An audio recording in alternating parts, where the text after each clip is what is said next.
Pedro Sánchez no dirige un gobierno. Pedro Sánchez dirige una macrorred de corrupción. Una macrorred de corrupción política, económica y moral. Lo que no sabíamos era el grado de crueldad y de sadismo del que era capaz. Muchas personas lo han perdido todo. Decenas de miles de damnificados que han perdido su casa, sus negocios, sus vehículos. Y todos ellos abandonados durante días y días por un Estado autonómico fallido, presidido por Pedro Sánchez. Se desecharon las obras previstas que le habrían evitado por razones ideológicas. No fueron alertados a tiempo de la tragedia, que se alejaran de los cauces. Pero aparece aquí el presidente del Gobierno en la tribuna, que él cree que lo aguanta todo. No pudieron dormir, amanecieron con el miedo, pero pensando que alguien iba a llegar, y allí no había nadie. Se quedaron solos a merced de los saqueos, en la oscuridad, sin agua. Y volvió a anochecer y volvió a amanecer, y como han relatado, allí no había nadie. Allí no apareció nadie, ni un bombero, ni un policía, ni un militar, durante días y días y días que se hicieron eternos. Y en algunos casos, en algunos pueblos y en algunos barrios, durante muchísimos días, como han podido relatar los voluntarios que llegaron allí, y no había llegado ninguna ayuda institucional. Y aún se atreve a decir que los españoles deberían salir a los balcones a aplaudir al Estado a las 8 de la tarde. Es decir, aplaudirle a él. Si necesita aplausos, que los pida. Pero que los pida en Paiporta, en Benetúser, en Alfafar, en Massanassa, en Catarroja, en Sedaví, en Torrent, en Chiva, en Aldaya, en Algemesí, en Utiel y en tantos otros pueblos. Que pida aplausos para su crimen. O que se vaya otra vez a la India, que allí le aplauden porque no le conocen. Y de paso, que se quede allí. Señorías, Pedro Sánchez no dirige un gobierno. Pedro Sánchez dirige una macrorred de corrupción. Una macrorred de corrupción política, económica y moral. Y desde hace tiempo hace uso de todas las instituciones del Estado, sin ningún tipo de límite, para eludir la acción de la justicia. En eso está verdaderamente ocupado. Pero esto ya lo sabíamos. Lo que no sabíamos era el grado de crueldad y de sadismo del que era capaz. Y solo los tiranos muy crueles y muy sádicos son capaces de perseguir con policías y fiscales a sus propias víctimas, a gente que lo ha perdido todo, a gente abandonada en el barro y en la oscuridad durante días, a gente que ha estado rescatando a sus vecinos, a veces ya cadáveres, a gente que se comportó de manera heroica. A esa gente, solo porque no soportaron la chulería de Sánchez al pasearse por allí, les han mandado detener y perseguir como a criminales. Pero por Dios, si la primera orden personalísima de envío de policías que dio Pedro Sánchez fue para enviar policías a detener a la gente. ¿Qué crueldad es necesaria para eso? ¿Cómo es posible llegar a ese extremo? Pues es posible porque Pedro Sánchez está profundamente enamorado. Como él decía, pero está profundamente enamorado de sí mismo. Enamorado de su persona, hasta límites enfermizos que se atreve a exigir aplausos a sus propias víctimas. Y sin duda esa pasión le da una fuerza considerable para resistir. Pero créanme, ese amor desmedido por uno mismo solo lleva al desengaño y en última instancia a lo único a lo que él teme, el ridículo. Desde luego, yo puedo anunciar que cuando dependa de Vox, todas las víctimas de Sánchez que ahora son perseguidas y detenidas, serán resarcidas e indultadas si es necesario. Porque más allá del Gobierno y más allá del Estado, incluso por encima de él, está España y están los españoles. Y primero de todo los españoles que más sufren. Y los españoles que más sufren están en Valencia. Y esos españoles que arrojaron barro, en realidad solo le estaban devolviendo el lodo en el que lleva años sumergiendo a esta nación. El lodo Pedro Sánchez, el lodo asesino de Valencia. Es su propio lodo. Y voy a explicar por qué. Primero, porque este hombre, locamente enamorado de su propia persona, corrompió este Parlamento y al propio Gobierno para hacerse investir presidente a cualquier precio. Y al hacerlo debilitó al Estado español.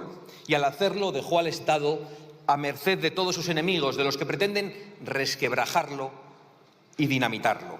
Y lo dejó también en manos de fanáticos extremistas de todo tipo.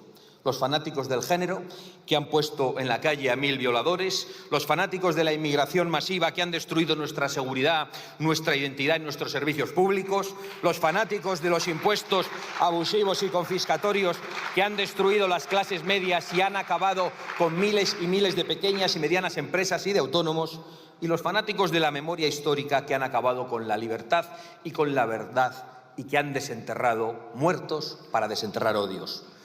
Y, por supuesto, con los que hoy nos ocupan, los fanáticos del clima, que además de arruinar nuestra industria y nuestro campo, además de impedir nuestra soberanía energética, han acabado asesinando a centenares de compatriotas, porque se negaron a la limpieza de los cauces permanentemente impidiéndoselo a los ayuntamientos, porque comenzaron el derribo de pequeños azudes, porque según ellos los ríos tienen que correr libremente, sin obstáculo, desde su nacimiento hasta el mar. Y luego los ríos pasan por encima de las personas y pasa lo que pasa. Y porque se negaron a la construcción de infraestructuras hidráulicas e hídricas previstas y presupuestadas en la zona que ellos echaron atrás y que podían haber impedido esta tragedia. Y solo por eso deberían estar sentados en el banquillo de los acusados. Pero Pedro Sánchez fue incluso más allá. Hace ya meses que el pozo de corrupción económica de su gobierno y de su familia se desborda. Su mujer, su hermano, sus íntimos colaboradores, su gobierno, su partido, su comisionista de confianza. Y cuando las riadas de los fanáticos ecologistas arrasaron parte de Valencia y de Albacete, Sánchez aún tuvo la miseria moral de utilizarlo para taparse. Y por eso es su lodo, porque Pedro Sánchez hizo un cálculo político. Un cálculo político para, en vez de declarar la emergencia nacional a la que estaba obligado, porque él sabía, y lo ha relatado hoy con precisión, la magnitud y la gravedad de la situación, y para hacer lo que le exigíamos, trató de aprovechar la tragedia que él mismo y sus políticas climáticas han acabado desencadenando. Y lo ha hecho creando un caos de competencias, de burocracias, de excusas y de bulos. Y lo ha hecho por cálculo político para tratar de dañar al adversario político, porque en Valencia no gobierna la Rosa Nostra. De Castilla-La Mancha no ha dicho nada. Ya le había salido bien esta estrategia durante la pandemia y ha tratado de repetirla. Y mientras los valencianos sufrían el abandono y los saqueos, un día y otro día y otro día, y allí no llegaba nadie, por mucho que usted suba a la tribuna para mentir. Ni un policía, ni un bombero, ni un militar. Todos hemos visto cuál fue el primer representante institucional en llegar a algunos puntos de Alfafar. Un representante institucional extranjero que ejerció como voluntario, un bombero francés. Todos hemos visto el debate en la Asamblea Nacional Francesa, donde asombrados dicen que España ha rechazado la ayuda internacional que se le había ofrecido. Todos hemos escuchado al presidente de El Salvador, Nayib Bukele, sorprendido y asombrado de que España rechazase profesionales para ayudar.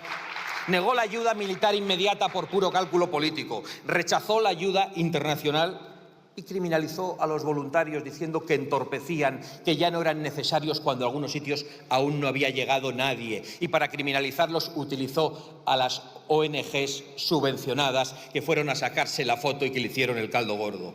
Y mientras Sánchez volvía de la India, donde coincidió con Delcy Rodríguez y donde sí le aplaudían porque no le conocen como en Paiporta, volvía a irse a la cumbre de no se sabe dónde, pero sí sabemos con quién, con los fanáticos del clima. Y mientras solo los valencianos y los españoles, solidarios, voluntarios, corrieron en ayuda de sus compatriotas anegados en el lodo de Sánchez. Y por eso los españoles nunca olvidaremos que la única orden que Pedro Sánchez ha dado a las fuerzas de seguridad de una manera personalísima ha sido la de enviar un equipo de élite de la Guardia Civil para detener a las víctimas que se atrevieron a protestar ante su persona, para detener a los desesperados que lo habían perdido todo. Esas son las razones que le hacen culpable del lodo. Pactar con todos los extremismos que han desencadenado la tragedia y promover usted mismo esos extremismos. Y utilizar la tragedia para tapar la cloaca de corruptelas.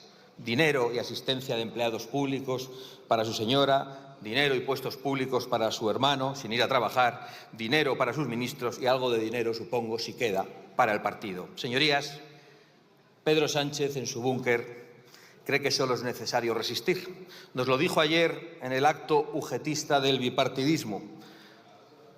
3 años y los que quedan, porque el autócrata cree que puede perpetuarse como sus aliados internacionales y como sus admirados bolivarianos.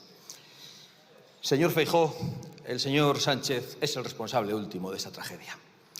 Y ustedes de momento son responsables de que Pedro Sánchez siga sentado en el banco azul, porque durante estos años se han negado a hacer una oposición de verdad. Porque han pactado con él y con esos pactos le han fortalecido y han facilitado el asalto a las instituciones judiciales y constitucionales que ahora utilizará para resistir y para eludir la cárcel.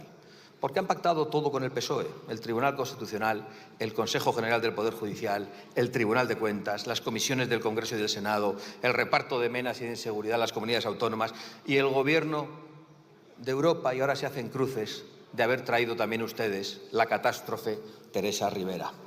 No nos hicieron caso cuando les dijimos que había que contar en Europa y en el mundo la realidad de la corrupción de Sánchez y de su Gobierno. Al revés, se dedicaron a la tarea inútil de hacer desaparecer a Vox, de arrinconarnos por todos los medios y con todos sus medios. Déjenlo ya. Yo les hago un enésimo llamamiento y lo hago por responsabilidad, no por candidez ni por demasiada esperanza. Rompan todos los pactos que mantienen con el Partido Socialista en España y en Europa. Comiencen una oposición a la altura del desafío que padecemos y nosotros les daremos la bienvenida. Porque el caso es, señor Feijóo, que mientras usted se pasea por los mítines de la UGT al son de la Internacional, España sigue sufriendo las consecuencias del tórrido romance de Pedro Sánchez consigo mismo. Porque ese es el verdadero problema de España. El presidente del Gobierno está en un búnker de corrupción, mirándose al espejo para ver cómo elude la cárcel para él y para los suyos. Y mientras él se mira al espejo y manda quitar y poner policías, jueces y fiscales, los españoles tienen inseguridad en los barrios. Los jóvenes carecen de vivienda, las mujeres están en peligro, los contribuyentes son saqueados por unos impuestos no solo abusivos, sino confiscatorios. La industria y el campo se empobrece cada día y los servicios públicos se degradan sin remedio. En definitiva, España soporta toneladas de lodo, el lodo criminal de Sánchez y de su Gobierno. Nunca lo vamos a olvidar.